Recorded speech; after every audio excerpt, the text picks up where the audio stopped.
Hello everyone, myself Manju Ghanta. आज हम करेंगे मटेरियल इशू प्राइसिंग का weighted average price method. Weighted average price method इसका बेसिक कंसेप्ट हम अपने लास्ट वीडियो में डिस्कस कर चुके हैं। आज के लेक्चर का हमारा टॉपिक है वेटेड एवरेज प्राइस मेथड का एक प्रॉब्लम और उसका सॉल्यूशन। तो यहाँ पे हमारे पास प्रॉब्लम क्या है, ये प्रॉब्लम दी हुई है हमें। From the following particulars prepare store ledger account for the month of January 2010 showing material issue price on the weighted average price method। जनवरी 2010 के लिए हमने एक स्टोर लेजर अकाउंट बनाना है। मेथड कौन सा यूज़ करना है? वेटेड एवरेज प्राइस मेथड हमने अडॉप्ट करना है। ठीक है। रिसीट ऑफ मटेरियल दिया हुआ है। रिसीट ऑफ मटेरियल सबसे पहले जनवरी 1, 2010 को 500 यूनिट स्टोर रूम में आई। एक यूनिट 2 रुपये की थी। नेक्स्ट रिसीट है, दूसरी प्राप्ति है 10 जनवरी को 200 यूनिट 3 रुपये के हिसाब से। फिर 18 जनवरी को 400 यूनिट 4 रुपीज़ पर यूनिट के हिसाब से रिसीव की गई। फिर 27 जनवरी को 300 यूनिट 5 रुपये एक यूनिट के हिसाब से रिसीव की गई। 29 जनवरी को क्या हुआ कि जो सामान 15 जनवरी को इशू किया गया था उसमें से 10 यूनिट स्टोर रूम में वापस आ गई। इशू ऑफ मटेरियल में क्या क्या है, ये तो सब था कि कौन कौन सा सामान स्टोर रूम में रिसीव किया गया, प्राप्त किया गया। इस सामान में से प्रोडक्शन के लिए सामान इशू भी किया गया। क्या क्या इशू किया गया? 1 जनवरी को 400 यूनिट, 15 जनवरी को 100 यूनिट इशू किए गए, 22 जनवरी को 200 यूनिट इशू किए गए और 31 जनवरी को 300 यूनिट इशू किए गए।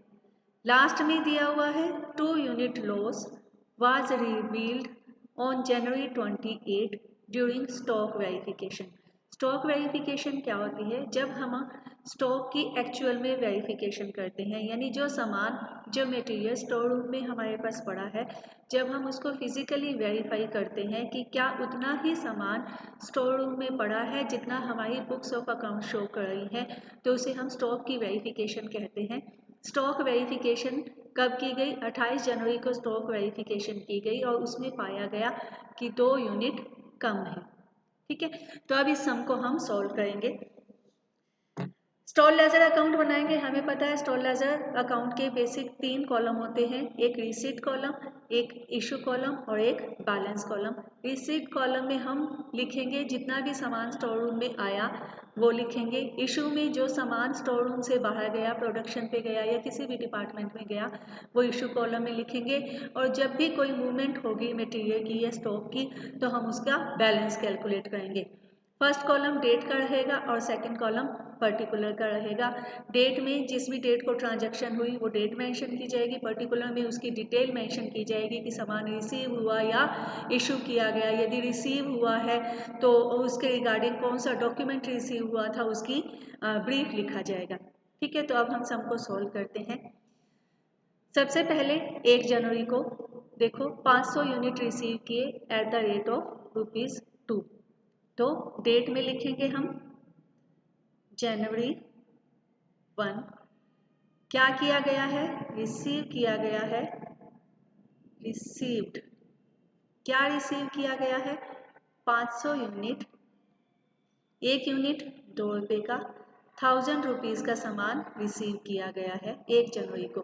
इशू में भी देखो, इशू ऑफ मटेरियल में 1 जनवरी 2010 को 400 यूनिट इशू किए गए हैं। तो इशू किए गए हैं तो कहाँ आएगा वो? इशू वाले कॉलम में। कितने यूनिट्स? 400 यूनिट। सामान कौन सा है? अभी तो हमारे पास एक ही सामान है, हमारे पास 500 यूनिट 2 रुपीज़ के हिसाब से पड़े हैं, इसमें से आप इशू कर दोगे तो क्या है, कितने का इशू हो जाएगा? 800 रुपीज़ का सामान आपने इशू कर दिया। बच क्या गया? 500 यूनिट आपने रिसीव किए थे, उसमें से 400 यूनिट आपने इशू कर दिए, बच गए 100 यूनिट्स। उसका टोटल अमाउंट कितना था? 1000 रुपीज़ का सामान आपने इशू किया था, 1000 रुपीज़ का सामान आपने रिसीव किया था, उसमें से 800 का इशू कर दिया, तो बच कितने का गया? 200 रुपये का। एक यूनिट कितने की आई? कैसे कैलकुलेट करोगे?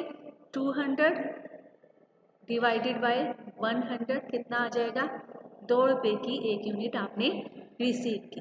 ठीक है, ये ऐसे कैलकुलेट किया जाएगा। 1 जनवरी के बाद देखो क्या है, 1 जनवरी के बाद नेक्स्ट ट्रांजैक्शन है 10 जनवरी को। 10 जनवरी को 200 यूनिट सामान रिसीव किया गया। 200 यूनिट सामान 3 रुपये के हिसाब से रिसीव किया गया। तो डेट वाले कॉलम में हम डेट मेंशन करेंगे 10 जनवरी। रिसीव्ड कितने यूनिट्स हैं, 200 यूनिट्स हैं। 3 रुपये के हिसाब से कितने के हो गए, 600 रुपये के। क्या 10 जनवरी को हमने कुछ इशू किया है, 10 जनवरी को देखो हमने कुछ इशू नहीं किया, तो इशू वाले कॉलम में कुछ भी नहीं आएगा। अब बैलेंस में क्या बच गया, 100 यूनिट्स पहले वाले पड़े थे, ये वाले 100 यूनिट्स हमारे पास पहले पड़े थे, 200 यूनिट्स और आ गए, तो कितने यूनिट्स हो गए टोटल, 300 यूनिट्स बैलेंस में हो गए।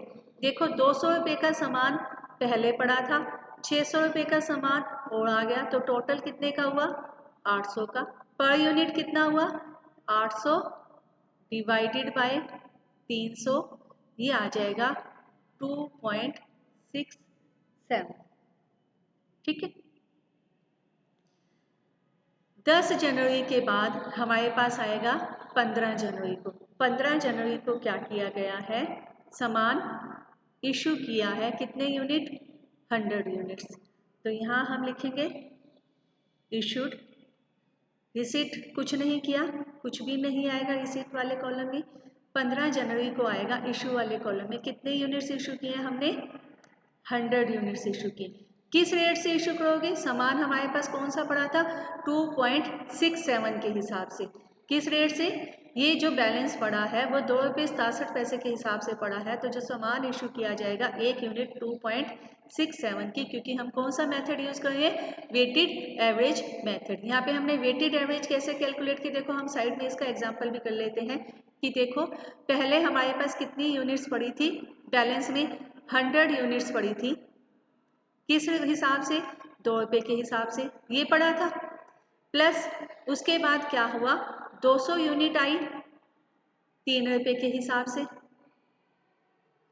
डिवाइडेड बाय कितना वेट है, 100 प्लस 200। इसको हम सोल्व करेंगे तो ये आ जाएगा 200 plus 600 divided by 300 is equal to 800 divided by 300 is equal to 2.67। यहाँ देखो हमने यही किया है, हमने 800 को 300 से डिवाइड किया, हमारे पास आ गया था 2.67 पर यूनिट। ठीक है, तो हमारे पास स्टॉक में जो सामान पड़ा है 300 यूनिट पड़ी है, 1 यूनिट 2.67 के हिसाब से हमने उसकी रेट कैलकुलेट की है, कौन सा मेथड लेते हुए, वेटेड एवरेज प्राइस मेथड लेते हुए। तो जब सामान इशू करेंगे तो इसी रेट पे इशू करेंगे। इस 300 में से हमने 100 यूनिट्स इशू कर दी, किस हिसाब से, 2.67 के हिसाब से, कितने की, 267 रुपीज़ की। अब देखो बच क्या गया, क्वांटिटी में से क्वांटिटी लेस कर दो, 300 यूनिट पड़े थे, 100 यूनिट इशू कर दिए तो बच गए 200 यूनिट। 800 रुपये का सामान पड़ा था, 267 का इशू कर दिया तो बच गया 533। 800 में से 267 चले गए तो 533। तो अब पर यूनिट रेट कैसे आएगी, सामान पड़ा है 533 का डिवाइडेड बाय 200, ये आ जाएगा आपके पास 2.67। ये एंट्री हो गई हमारी 15 जनवरी को। 15 के बाद क्या है, 18 जनवरी को। 18 जनवरी को 400 यूनिट रिसीव किए गए हैं, तो लिख दो 18 जनवरी रिसीव्ड कितने यूनिट, 400 यूनिट।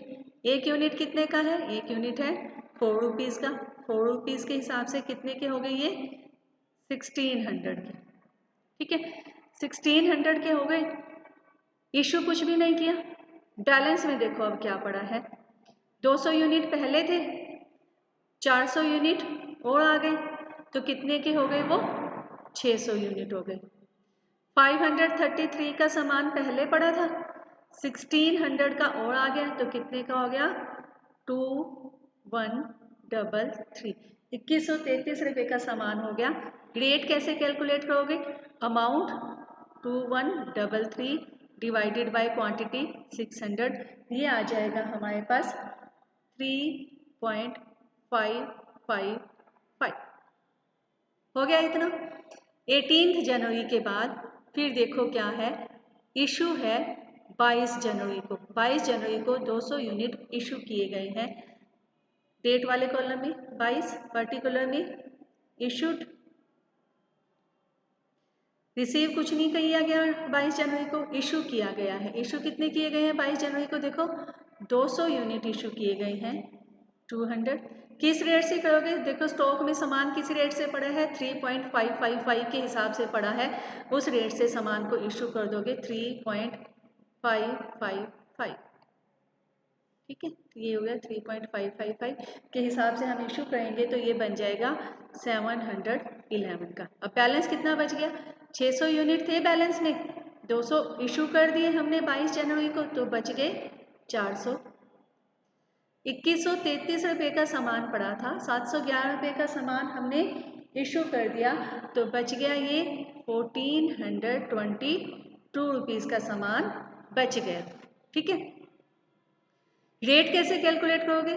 वही अमाउंट 1422 डिवाइडेड बाय 400, ये आपके पास आ जाएगा 3.555। 22 जनवरी तक हमने कर लिया है। 22 जनवरी के बाद है 27 जनवरी को। 27 जनवरी को 300 यूनिट रिसीव किए गए हैं एट द रेट ऑफ 5। 27 जनवरी, एक मिनट, क्या किया है 27 को हमने रिसीव्ड किया है। कितनी यूनिट 27 जनवरी को रिसीव किया हमने? 300 यूनिट 5 रुपये के हिसाब से, 300 यूनिट 5 रुपये के हिसाब से 1500 की। 27 को हमने इशू कुछ भी नहीं किया। ठीक है, बच क्या गया हमारे पास? 400 यूनिट पहले थे, 300 यूनिट और आगे, टोटल हो गए 700 यूनिट। 1422 का सामान पहले पड़ा था, 1500 का और आ गया 2922, 2922 रुपये का सामान हो गया। रेट कैसे कैसे कैलकुलेट करोगे? अमाउंट 2922 डिवाइडेड बाय 700, ये आपके पास आ जाएगी 4.174, 4.174 ये रेट आ जाएगी। 27 के बाद देखो क्या हुआ। 27 के बाद है यहाँ पे, ये नीचे नोट दिया हुआ है, 28 जनवरी को स्टॉक वेरिफिकेशन हुई तो पता लगा कि 2 यूनिट कम है। किसी भी तरह का कोई लॉस होता है तो वो कहाँ दिखाएंगे हम? उससे हमारा सामान मटेरियल कम हो रहा है, हम उसे इशू वाले कॉलम में दिखाएंगे। तो 27 के बाद एंट्री करेंगे हम 28 की। क्या है? लॉस, 2 यूनिट मिनिमम सा लॉस है, इसे हम नॉर्मल लॉस मानेंगे, तो यहाँ हम लिखेंगे नॉर्मल लॉस। लॉस को कहाँ शो किया जाएगा? लॉस को हम इशू वाले कॉलम में शो करेंगे, क्योंकि ये नॉर्मल लॉस है तो हम इसे सिर्फ क्वांटिटी में से माइनस करेंगे, रेट में से माइनस, अमाउंट में से माइनस नहीं करेंगे। तो 2 यूनिट आपकी कम हो गई।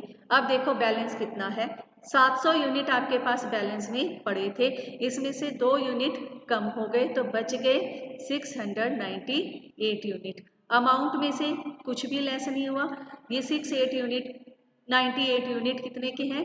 2922 के। रेट कैसे आएगी?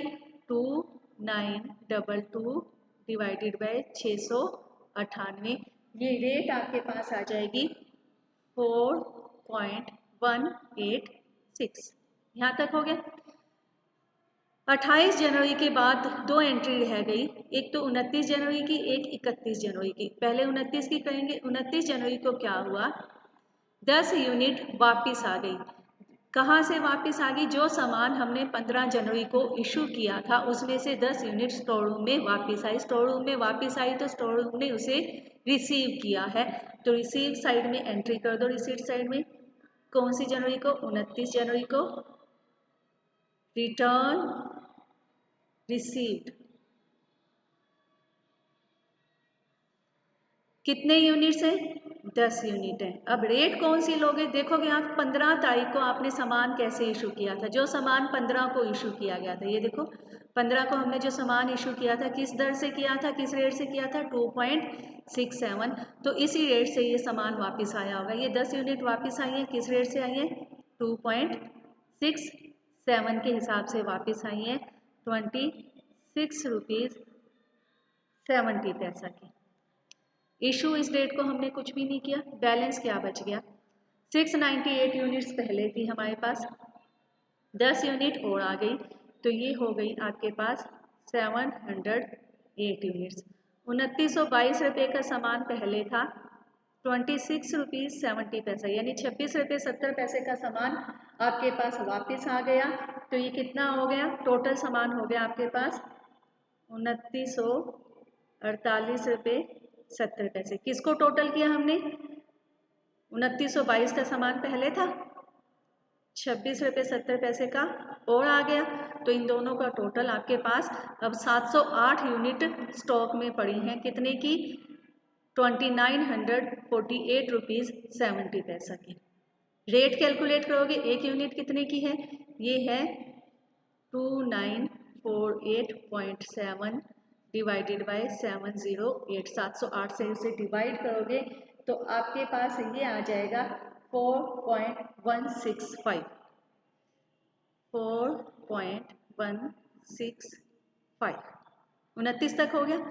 अब क्या है, 31 जनवरी, 31 जनवरी को आपने 300 यूनिट इशू की है, तो एंट्री कर दो, 31 जनवरी को हमने इशू किया है, तो रिसीट साइड में कुछ नहीं आएगा। कितनी यूनिट्स इशू की हैं, 300 यूनिट। किस रेट से करोगे, सामान किस रेट से पड़ा है हमारे पास, 4.165 के हिसाब से हमारे पास सामान पड़ा है, तो हम इसको मल्टीप्लाई करेंगे 4.165, 300 यूनिट 4 पे 16 पैसे के हिसाब से लगभग हमने इशू की हैं, ये हमारे पास आ जाएंगी 1249 रुपीज़ 50 पैसा, 1249 रुपये 50 पैसे की हमने ये 300 यूनिट इशू की हैं। बच क्या गया हमारे पास, 708 यूनिट थी हमारे पास, इसमें से हमने 300 इशू कर दी, तो 708 में से 300 चले गए, बच गया हमारे पास 408 यूनिट। 2948 रुपये का सामान था, 1249 रुपये का हमने इशू कर दिया, तो कितने का बच गया ये हमारे पास, ये बच गया 1699 रुपीज़ 20 पैसा। एक यूनिट कितने की हुई, अब अमाउंट को क्वांटिटी से डिवाइड कर दो, 1699 रुपीज़ 20 पैसा को आप डिवाइड करोगे 408 से, 1699 को आप 408 यूनिट से डिवाइड करोगे तो आपके पास आ जाएगा 4.165, ये आपके पास स्टॉक पड़ा है। तो स्टॉक में आपके पास क्या पड़ा है, 408 यूनिट पड़े हैं जिनकी कीमत 1699 रुपये 20 पैसे है और एक यूनिट की कीमत है 4 रुपये 165 पैसे। ठीक है, तो ये था हमारा मटेरियल प्राइसिंग का वेटेड एवरेज प्राइस मेथड। ठीक है, थैंक यू।